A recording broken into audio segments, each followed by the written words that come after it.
Hi, I'm Linda Finaris, host of the B2B Brand180 podcast and CEO of Millennium Agency. Today, I'm excited to bring in Chuck Aikens, founder of Tymoo and a seasoned expert in content marketing and leveraging AI. He has 2 decades of experience in website development, SEO, and digital marketing, and he's going to bring us a wealth of experience today, particularly when it comes to content strategies and how to really use AI to elevate brand presence and connect more effectively. He has this concept called Tidal Wave Content Platform. It's a suite of training, coaching, and processes that also help brands create engaging content across multiple channels using AI. So welcome, Chuck. Great to have you here today. I'd love for you to share with the audience a little bit about yourself. Well, Linda, thanks for having me. A little bit about myself as it relates to what we're talking about today. I had a search, so call it SEO and content agency for about 15 years in Denver, Colorado. Sold it a few years ago and have been out just working directly with brands, still in the content marketing space, which can include social media and email. But yeah, that's a little background. It's all I've ever done. I even, not to date myself, but I was even doing content as Google came along many, many years ago. So been at this for a long time. Yeah, so you're a true expert. That's great to hear. I think we need to talk a little bit more about the foundational work before actually leveraging the AI tools. And I think this is where a lot of businesses and marketers may go wrong. It's really how to use AI in the most effective way. Can you speak to the audience about that a little bit? When we first heard about ChatGPT, or if you used a different AI tool, you go to the prompt and you start asking it to do things to see what it can do. And, some people started with planning their vacation or doing a recipe or something personal. And some folks jumped right in and started applying it to their work, to their job, to their brand. And it's okay to start at the prompt and play along and see what happens. But these foundational documents that are needed for a business, for a brand are things like, who's your target audience? What kind of guidelines do you want to give AI when it's writing? What are your value props? What is your product and service? This concept of giving it some direction so that it can help you as an AI assistant is fundamental. So there's a lot of work to be done before the prompt, anytime that you're trying to do something for your business or your brand. And it's okay to start in the middle, kind of get acquainted with it. But to really use AI as a marketing assistant, you have to have a strategy, you have to have intention, you have to have a target audience. And those foundational documents are the starting point. Actually, the starting point that I teach and coach is your customer, is your target audience. And often micro segmented down into multiple personas and target audience, depending on exactly what you might be doing with your task. So that's a little bit about the foundational documents and what is that ready, fire, aim. Right. You need to aim first, before you fire off the prompts. Yeah, exactly. And I think also it's important for our audience to realize that when you do look at tools like AI, you almost have to look at it from the perspective of, okay, first of all, I need to train AI. And to your point, Chuck, okay, who is my audience? Who's my target audience? What am I trying to communicate? And are there any specific niches that you really need to cater to instead of coming back with generic copy? So I love to talk about micro segmenting the audience because I think this also helps to really develop content that is much more in line with what the marketer or business or client is looking for. So can we speak about that a little bit? I think that's an important thing to tackle today. Yeah, well, one simple way for B2B to micro segment is to think about the different roles that might be involved in the buying committee at your ideal client profile. So maybe there's the CFO, maybe there's the salesperson, maybe there's a product manager, the CEO, like all of these different folks, that they're different roles at the ICP. So you could micro segment by role. With the B2B, I often will have each one of these personas built out. Now, since I do a lot of persona work, I will say, and we'll talk about this at the end, but I have a persona building tool that if you answer some quick questions, you can make these personas fast.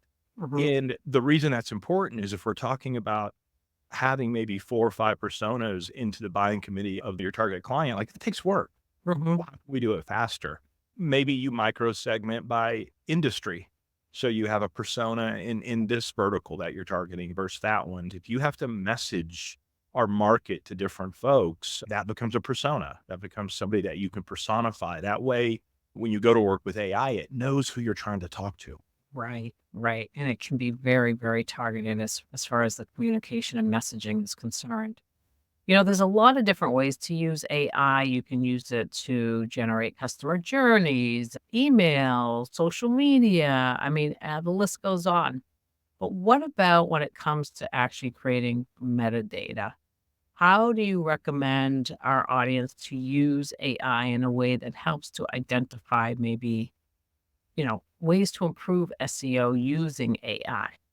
Yeah, no, that's a great question. So, the most important piece of metadata you're going to have in a piece of content is going to be the page title. Mhm. So, like a lot of people will go to a prompt and say, write my page or write my post or write my email. Mm, There's an entire thought process or prompting that can go into the 60 characters that make up your page title and where the keyword is placed. And more importantly, what is the keyword you're targeting? right. Right. How competitive or, popular Mhm. is that keyword? Or does anybody even type it? Maybe they don't. Maybe they don't even search it. So Exactly. there's concept of using AI to help create ideas for your page title metadata Mhm. that Mhm. can be used as that leading indicator to Google about what the content of the page is about is one way for the metadata. The other way, and this is a little advanced, but you can use AI to help understand how to make the content more helpful, Mhm. how to make it more comprehensive. Because while the alt tags and the title tag metadata is important, it's also about all the different words that you use. Because if a piece of content has 1,000 or 2,000 words, what are those words that are being used? You want to cover as much as the topic as possible, and AI can help you with that. What 4, 5, or 6 topics should I cover? You can ask AI that to make sure that you're creating a helpful, useful piece of content because that's what Google's doing is they're going through your copy and saying, "Hey, is this deserving to be in the top 10?" And Right. if you're gonna be in the top 10 in page 1, it better be helping your target audience. That Yeah. is what Google cares about most. Their last big algorithm update, which was in, March of this year, was called the Helpful Content Update. That is the benchmark. They don't care if you use AI. It better be helpful. It better be adding and contributing to the search experience for your target audience. That's a great point too. So thanks for sharing that with our audience today. So if you were to take, I guess the question is trying to balance, a unique voice that a brand has, the authenticity of using AI in a way that maybe is generated in a very, like what I'll call common way that often Mhm. with a very similar language. So how do you start to balance using that brand's unique voice and actually being able to leverage AI into a way that can help build out effective content? Yeah, one of my favorite techniques at the moment is to actually conduct video interviews of people that either are in the brand, Mhm. because they're the person that created or owns the brand, works for the brand, or somehow is associated. When you start with a video interview and you get the sound bites and the authentic language and nuances that a human brings to the table, then as you go to use AI to build out that content to write something, you get such a better piece of content that is authentic because it started from a human perspective. Now I can do that with written word and people can talk into their phones. There's different ways to start with authentic content, but by far my favorite is to just jump on Zoom for 45 minutes. Not to belabor, but typically a 45-minute interview with someone who understands and is passionate about the brand, not even passionate, just understands it, can result in multiple pages of content for the website or the blog, social media clips, video clips. Just what is it that you know? What is it that you want to talk about? If I start there, the content ends up being so much more authentic and real than if you start at the prompt.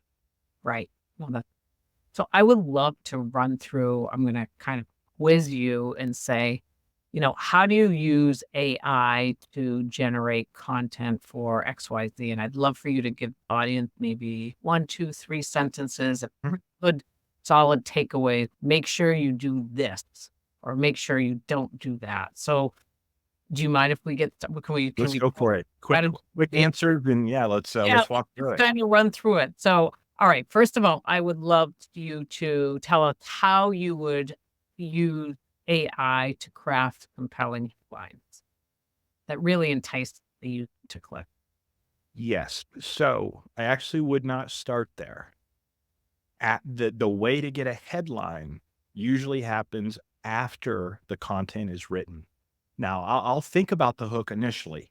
I will ask AI to say, hey, what is the hook that might be used on a LinkedIn post or something in social media, and that will be an opening paragraph. Even if I have that hook in the beginning, once the content is written, I'm going to go back to AI and say rewrite the hook. The hook is usually a little bit closer to the end of the process. All right. And how would you use AI to generate maybe a helpful FAQ? Oh, that's a great. So if you have your persona, and one of the things that we do with the persona immediately is figure out the pain points and the problems to be solved and the value props. With those items, I can use that data, usually with a product or service page, and create 7 FAQs that I love putting on homepages because it really lifts up the SEO.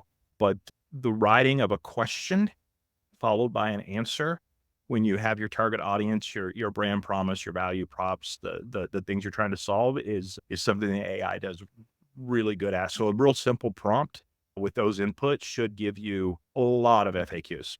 Perfect. So how would you approach writing product or service descriptions using informative and persuasive content? Yeah. So the biggest thing I would do there is as you write your prompt, act like a copywriter. This just gets into general marketing and messaging. The thing that I see most people do is write in first person. Right. Just asking AI to use active voice, write in second person, and use simple language will improve almost every product, our service page in B2B, because we're always. I mean, and most websites, it's all about I and what I do, not what you receive. So just taking your copy that you probably have and saying, please rewrite this in second person in simple language. Don't use long paragraphs, bullets, like making it scannable usually improves the efficacy of the product page. So how would you help our audience uncover competitive data in a few sentences? Yeah. So competitive data, usually what you're looking for is you as a brand or your competitors should be trying to establish topical authority on something relevant in your industry. What do you stand for? What are you talking about? So what AI can do is it can crunch a lot of data really fast. So I use AI to look for trends in content and maybe even opportunities across the industry. If I were looking at 4 or 5 competitors to see what are they covering, and often it's not very targeted and succinct. Sometimes it is, but I would be using that to say, if I talk about this aspect of what's going on in the industry, then I could establish topical authority, which will help in search and, even in the eyes of potential clients. Perfect. And then social media. I know a lot of companies use AI for their social media. It can be very generic sometimes and just regurgitate a lot of the same things.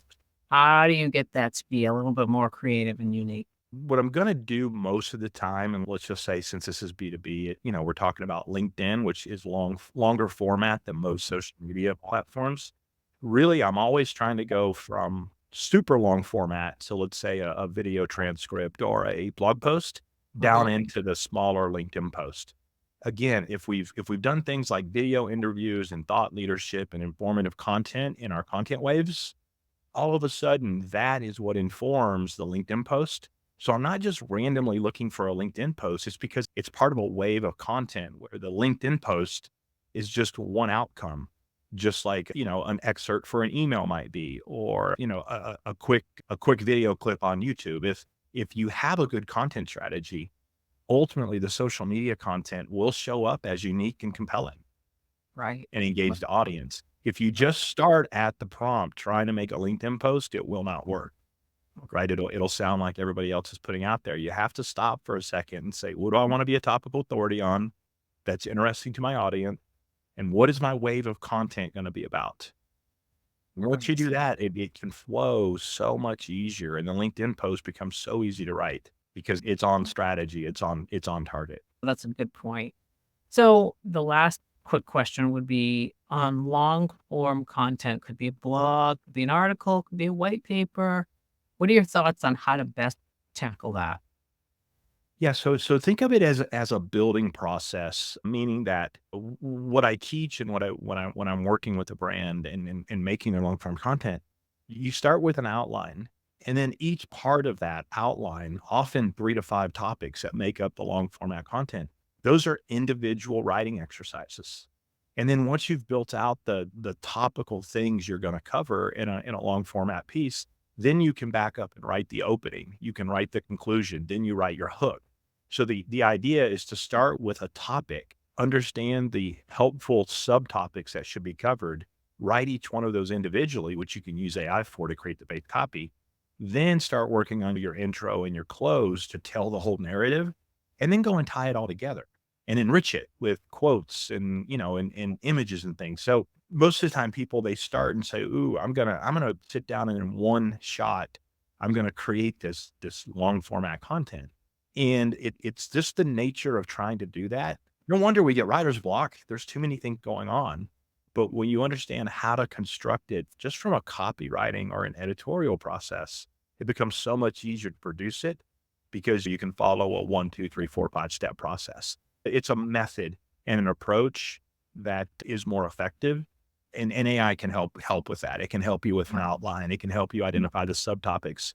It doesn't mean you still don't have to write. Right. And you don't have to contribute in unique Right. ways, but boy, it's so much easier when you can use a tool as an assistant to kind of get you started. Right.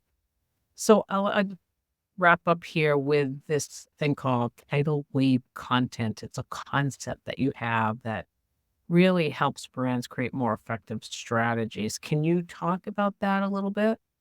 Yeah, the first 2 steps inside of Tidal Wave Content is, 1, do your foundational documents.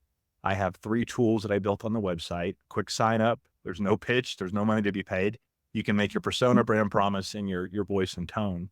From that standpoint, the second step is to start thinking about your first strategy, whether it be informational, which is high frequency and low effort, or if it's going to be high connection and be really rich pieces that you don't do. Whatever the strategy is going to be, that's usually done in a 1 hour session. And that's the starting point. And I do offer a 1 hour session to work with somebody to help them start it. And then from there, who knows, they can do it themselves. We can do it together. I can do it for them. But that's the concept. The tidal waves is creating a wave of content that once you say, hey, this is what I want to be producing, it's not as much work to be consistently producing content that's going to engage with your audience because you understand what you're trying to do and how to do it. And then it's just like having a personal trainer or somebody to remind you to say, okay, we're going to do this 2 or 3 times a month. It's time to get out of bed and do some writing today. It's having the processes and the checks and balances. But first and foremost, are you doing the right thing? Is it going to work? And, whether it's the optimization that needs to be done or the research that goes into it to make sure you can truly be a topical authority, that starting point is what Tidal Wave is trying to figure out.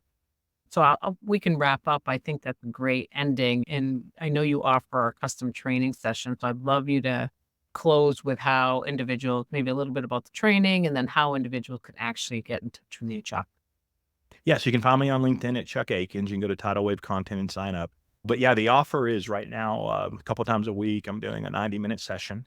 It's typically $250 for anyone listening. We'll do it for $100. Throw me $100 on PayPal. Just, I can't do it for free, right? We're all in business. But yeah, if you'll go through and build those 3 foundational docs, takes about an hour, then we get together and we start working on your content wave, how you and your brand could better reach out to your audience through a strategy. And it's not super complicated, but we have to have conviction and then commitment to that strategy to see it through. Guaranteed you'll learn a few tricks about creating content with AI. That'll be helpful.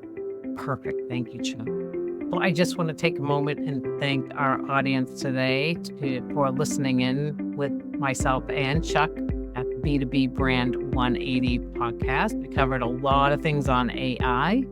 And if you would like to connect with me directly, feel free to reach out on LinkedIn at Linda Fanaras, or you can just go to lindafanaras.com and feel free to ask any questions that you may have. And if there's anything we can do for you, we're happy to help.